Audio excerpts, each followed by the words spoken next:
Hello, I'm Fred Kogel, CEO of Leo9 Studios in Munich, Germany. Leo9 is now a little bit over 4 years old. So we started in February, March 2019, became active in summer 2019, and now it's end of summer 2023. So it's a little bit over 4 years, a very quick, fast energy traveling with the company, with the people, with my team. So it's growth in two ways. First is the organic growth.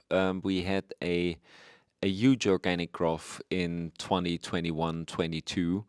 And then there is the inorganic growth, meaning companies we brought in, like Gebrüder Beetz recently, or now the step into animation. So it's always you have to see two-way. First, we want to become the best production unit, distribution unit, licensing unit. So we are an integrated media company doing the best we can and grow naturally with the best product. And secondly, if there is new talent, a new company that fits to the Leo9 spirit, then we try to make them part of the family. We left out animation intentionally at the beginning because we wanted to focus on the basic things. The basic things for us were high-end fiction production, may it be theatrical or streamer series, linear television, fiction or non-fiction programs, shows. So you have to have a huge non-fiction production in Germany if you want to survive, because it makes almost all of the program schedules. So for us, these were the basics, and having a great distribution unit, having a great licensing unit, buying great films, doing great programs. So this was step number one. And then we brought in last year the Gebrüder Beetz as a doc company, because I always said without documentaries and high-end international documentaries, we are just simply not complete. And the same did go for animation. And now we are at your question. And as always, you have to find the right talent, and you have to find the right IP where you can make something out of it. So, and we found the right talent in the owners of Tune to Tango, above all, Uli and Joe.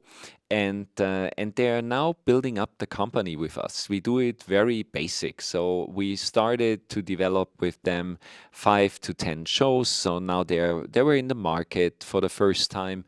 And on the other hand, we brought together some IP, and we see if we could, for example, realize that IP also in animated form, like the School of the Magical Animals, die Schule der magischen Tiere, which is a huge property. We talk to our co-production partners if we can make something out of it, even in animation. So just natural steps to build up a business, and it's an international business.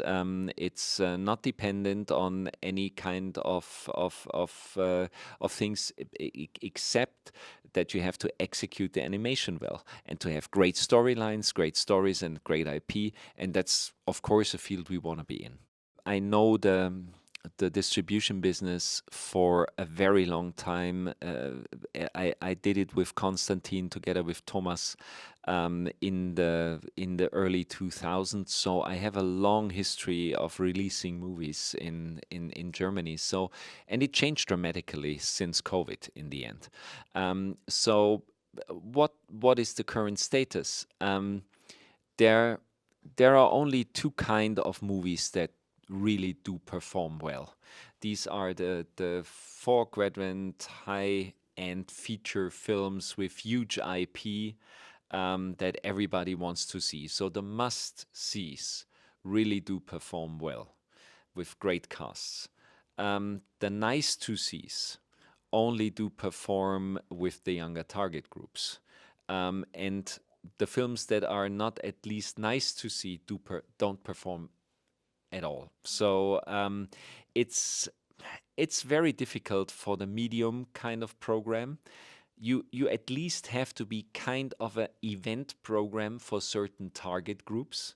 Like if you do a Gerald Butler action movie in Germany, like we do with Plane, then we have a kind of a success with 350,000 admission.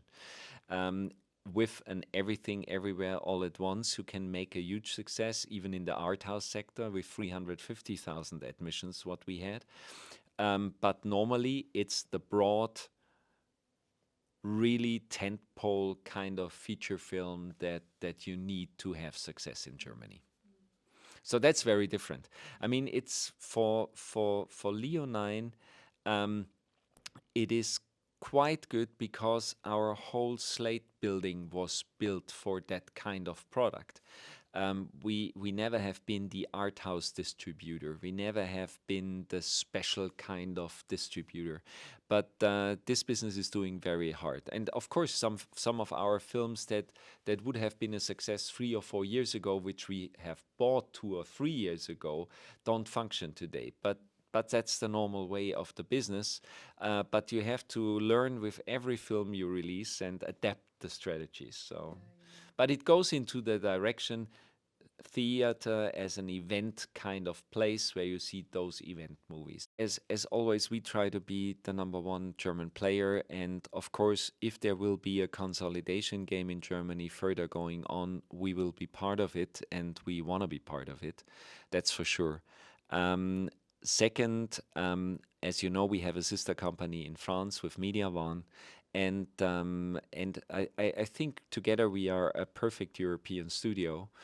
And so I think for the future, we definitely want to see what we can make out of it. So because the possibilities are much higher if we work across the borders. So there will be, in my opinion, for Leo 9, a two-way strategy, always strengthening the home market and expanding further into Europe.